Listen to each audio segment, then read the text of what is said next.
તો આ તરફ ભુજના માધાપર ગામના રોગાન કારીગર આશીષ કંસારાએ વિશ્વ યોગ દિવસનો લોગો દર્શાવતી પ્રતિકૃતિ રોગાન કળા મારફતે તૈયાર કરી છે। કારીગરે આ 400 વર્ષ જૂની રોગાન કળા મારફતે 25 દિવસમાં આ કલાકૃતિ તૈયાર કરી છે, જેની સાઇઝ 15x18 છે। આ કલાકૃતિની વિશેષતા એ છે કે આ રોગાન કળા મારફતે કરવામાં આવી હોવાથી આ ડિઝાઇન 200 વર્ષ સુધી ટકી રહે છે।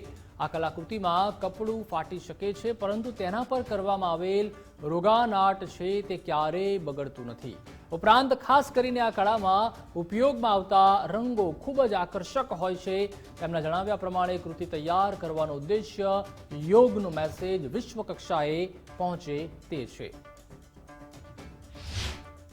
તો હમણાં જ આપણે યોગા ડે છે, તો એના અનુલક્ષીને મેં યોગા ડેનું રોગાન આર્ટમાં પેઇન્ટિંગ બનાવ્યું છે, જે બનાવતા મને 20 થી 22 દિવસનો સમય લાગ્યો છે।